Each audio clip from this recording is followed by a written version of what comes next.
सोलापूर महानगरपालिका सार्वत्रिक निवडणुकीच्या पार्श्वभूमीवर माजी केंद्रीय गृहमंत्री सुशीलकुमार शिंदे, खासदार प्रणिती शिंदे तसेच काँग्रेस पक्षाच्या ज्येष्ठ नेत्या उज्ज्वलताई शिंदे यांनी आज आपला मतदानाचा हक्क बजावला। विजापूर रोडवरील महात्मा बसवेश्वर शासकीय औद्योगिक प्रशिक्षण संस्था ITI येथे असलेल्या मतदान केंद्रावर सकाळच्या सत्रात शिंदे कुटुंबियांनी उपस्थित राहून शांततेत मतदान केले। यावेळी निवडणूक प्रक्रियेत नागरिकांनी उत्स्फूर्तपणे सहभागी व्हावे, लोकशाही बळकट करण्यासाठी मतदानाचा अधिकार प्रत्येकाने बजावावा, असे आवाहन शिंदे कुटुंबियांच्या वतीने करण्यात आले। मतदान केंद्र परिसरात निवडणूक प्रशासनाच्या वतीने चोख बंदोबस्त ठेवण्यात आला होता। सोलापूर महापालिका निवडणुकीकडे संपूर्ण शहराचे लक्ष लागले असून मतदारांमध्ये सकाळपासूनच मतदानासाठी उत्साहाचे वातावरण पाहायला मिळाले।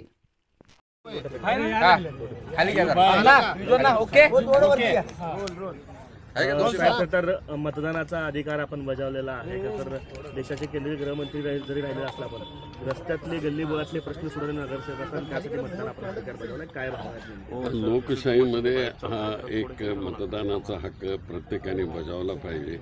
मग ते खासदारकीचा असो, आमदारकीचा असो किंवा जिल्हा परिषद असो किंवा महानगरपालिकेचा असो। त्यापैकी आज इथं महानगरपालिकेच्या उमेदवारांच्या करता म्हणून आम्ही मतदान केलेलं आहे, त्यांना मी यश चिंतितो। तर अनेक ठिकाणी तक्रारी येते सकाळपासून EVM बऱ्याच वेळा बंद पडत आहे, काही ठिकाणी बटणं दाबली जात नाही असं पण तक्रार येतात, काय नेमकं? मला आत्ताच आमचे काँग्रेसचे बटन दाबले जात नाहीत असं मला इथल्या कार्यकर्त्यांनी सांगितलं, पण ते आता बरोबर केलेलं आहे असं त्यांचं म्हणणं आहे। दुसरीकडे आणखी काय असेल तक्रार त्या ताबडतोब करेक्ट केलं पाहिजे। क्रमांक 10 मध्ये एक इन्सिडेंट घडला, एका अपक्ष उमेदवारानं खरं तर आरोप केला की मतदान करण्यासाठी जे मतदार आले ते बटन दाबले जात नसताना तिथल्या अधिकाऱ्यांनी स्वतः भाजपचं बटन दाबून दिलं, अशा पद्धतीचे आरोप तिथले उमेदवार करतात। हे प्रकार अशा पद्धतीने तुम्ही कशा पद्धतीने ॲक्शन घेतली पाहिजे, ॲक्शन घेतली पाहिजे त्याच्यावर। एकूण ही सगळी महानगरपालिकेची निवडणूक बघतात कशा पद्धतीने निवडणूक आहे, कारण प्रचार असेल हे सगळं असेल, दबावाचं राजकारण अनेक वेळा झाल्याचा आरोप आहे। इथे मी पहिल्यांदाच असं सोलापूरमध्ये बघितलं की एका ह्या निवडणुकीमध्ये एका कार्यकर्त्याचा खून होतो इथं। हे अतिशय घृणास्पद आहे, लोकशाहीला अतिशय कलंक लावणारी ही घटना आहे आणि म्हणून लोकशाहीमध्ये अशा प्रकारे होता कामा नये। ही लहान निवडणूक आहे, ही काही मोठी खासदारकीची निवडणूक आहे, आमदारकीची नाही आहे, पण इथं देखील अशा प्रकारे जर होत असेल तर हे घृणास्पद आहे। अनेक उमेदवार जे आहेत विरोधी पक्षातले त्यांचा आरोप आहे की आम्हाला खूप त्रास दिला जातोय, पोलीस आणि सगळ्यांचा दबाव वापरला जातोय, आमचे कार्यकर्ते नेऊन दिवसभर बसवत आहेत, कुठेतरी हे सगळं दबावाचं राजकारण आहे आणि काय एकंदरीत आपली प्रतिक्रिया आहे त्यावर? दबावाचं थोडंसं राजकारण आहे असं मी ऐकतोय, तर आता ते सगळी चौकशी केली पाहिजे नंतर। लोकांचे खूप प्रचंड प्रमाणात फोन आले की असं होताना दिसतंय, म्हणजे काही ठळक वॉर्डात जिथे आमचे ठळक जुने नगरसेवक उभे आहेत तर ते खोटं नाही सांगत आणि सगळेच काल त्या ठिकाणी मी CPना पण अनेकदा त्या ठिकाणी आव्हान केलं की तुम्ही अनबायसली तुम्ही सगळीकडे बंदोबस्त लावा। सेटलमेंटसारखं सेन्सिटिव्ह ठिकाणी तिथे आमच्या लोकांवर मारहाण केली आली, डायरेक्ट आमच्या यूथ काँग्रेसच्या अध्यक्षाला धमकी देण्यात आली की मी तुला खलास करीन भाजपच्या लोकांकडून। असं जर पोलिसांच्या समोर होत असेल आणि एवढा दबाव, म्हणजे मी पोलिसांना खरं तर मी त्यांना अप्रिशिएट करते आणि त्यांना मी प्रोत्साहित पण करते की तुम्ही पण कोणत्या दबावाखाली येऊ नका, कारण का एकच आपल्याला एक उम्मीद आहे, पोलीस, कलेक्टर ऑफिस आणि कमिशनर ऑफिस, ह्यांच्या पलीकडे आपण नाही, ह्यांच्याकडूनच आपल्याला अपेक्षा आहे आणि तेच आम्हाला न्याय देऊ शकतील। आज पूर्ण दिवस त्यांनी नीट सगळीकडे टाईट बंदोबस्त करून हे इलेक्शन आतमध्ये पण आपल्याला दिसतंय, पोलिंग बूथमध्ये पण दबावाचे वेगवेगळे तंत्र चाललेत, अटेन्शन डायव्हर्ट होण्याचे वेगवेगळे। आज तुमच्यावर पण त्या ठिकाणी आरोप करण्यात आला आणि बरं झालं तुम्ही त्या ठिकाणी त्यांना सांगितलं, तर हे सगळं बदलणं गरजेचं आहे आणि त्याची सुरुवात आज होईल अशी मला खात्री आहे। काँग्रेसच्या उमेदवारावरती काल जे आहेत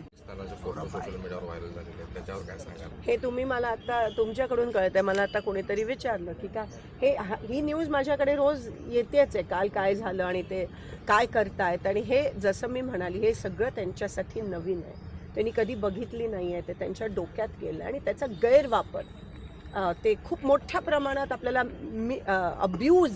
मिसयूज खूप मोठ्या प्रमाणात होताना दिसतो, खास करून सोलापूर. नवीन आहे सत्ता त्यांच्यासाठी आणि सत्तेचा अहंकार त्यांच्या डोक्यात चढला आणि त्याचा गैरवापर हे लोकांवर दबाव आणण्यासाठी साम दाम दंड याचा उपयोग करत आहेत आणि लोकांना कळून चुकलं. पोलीस प्रशासनाचा दुरुपयोग केला जात आहे काय? 100% पोलीस प्रशासन असेल, तुमचे निवडणूक आयोग असेल, सगळ्याचा दुरुपयोग ह्या ठिकाणी होत असताना आपल्याला दिसून आहे. आणि म्हणून मी अधिकाऱ्यांना विनंती करते हात जोडून, अभ्यास करून IAS असतील, IPS असतील, खूप कष्ट करून संविधानाची शपथ घेऊन तुम्ही इथपर्यंत आलात. तुमच्याकडेच आम्हाला आता आशेचं किरण दिसतं. कृपया तुम्ही या देशाच्या जनतेला हिंमत द्या. हे असेल तर पोलिसांनी व्यवस्थित कारवाई केली पाहिजे. मग ते भाजप असो काँग्रेस. आता तुम्ही पालकमंत्र्यावर करत नाही आहात तर मग काय म्हणावं? मग सगळ्यांवर हे आणि झालीच पाहिजे. लोकशाही पद्धतीने निवडणूक लढली पाहिजे. असं जर कुठेही होत असेल तर पोलिसांनी एक बाजू घेऊन दुसरी बाजू हे करणं चुकीचं आहे. सगळ्यांची बाजू सारखी आणि असं जर कोण करत असेल तर नक्की त्यांच्यावर कारवाई झाली पाहिजे, त्यांच्यावर FIR झाला पाहिजे. निवडणूक आयोगाने त्याची दखल घेऊन योग्य तो निर्णय घ्यायला पाहिजे. नागपूरमध्ये दिवस आहे, काय निकाल असणार आहे?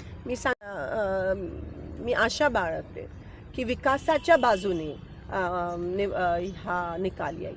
नागपूरमध्ये कुठेतरी काँग्रेसचं कार्यालय जाण्याचा प्रकार समोर आला. मला आता तुमच्याकडूनच कळत आहे. नाही, ठिकठिकाणी असं काही मशीन्स बंद पडल्यात, जिकडे हाताचं चिन्ह आहे ते बटन चालत नाही आहे. उगाच आतमध्ये येऊन BJPचे लोक आमच्या लोकांना दमदाटी करतायत. काँग्रेसचं ऑफिस जाऊन हे जेवढं करतील तेवढं आमच्यासाठी बरं आहे. तर पालकमंत्री जे आहे रात्री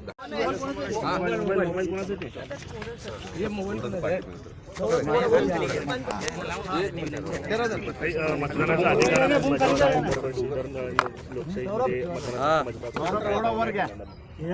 आज तब्बल 9 वर्षांनंतर आपण महापालिकेला, सोलापूर महानगरपालिका आणि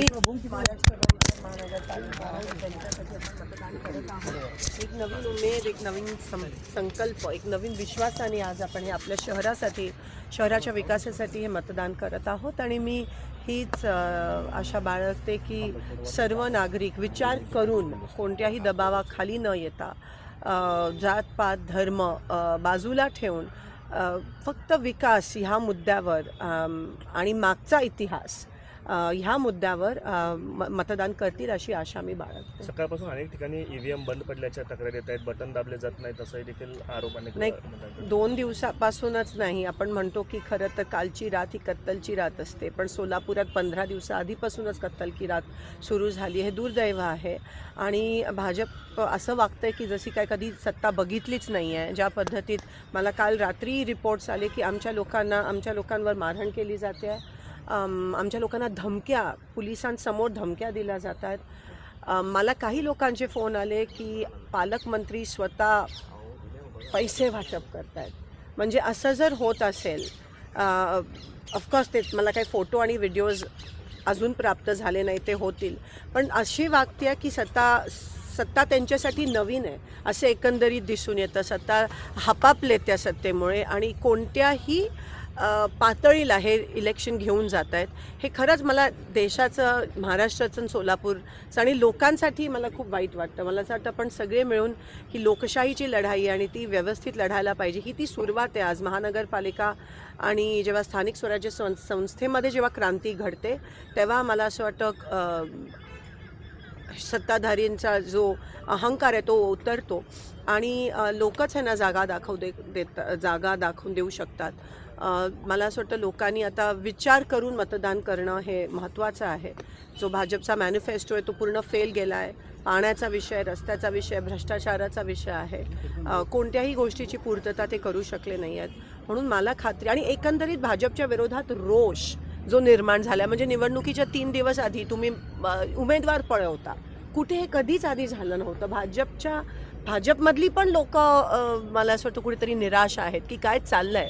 कारण का असं नाही आहे की ती पहिल्यांदा सत्तेत आहेत, त्यांनी सत्ता बघितली, पण नवीन लोक जे आहेत त्यांनी पहिल्यांदा सत्ता बघितल्यासारखं वागत आहेत आणि कदाचित ते त्यांच्या डोक्यात केलं आहे.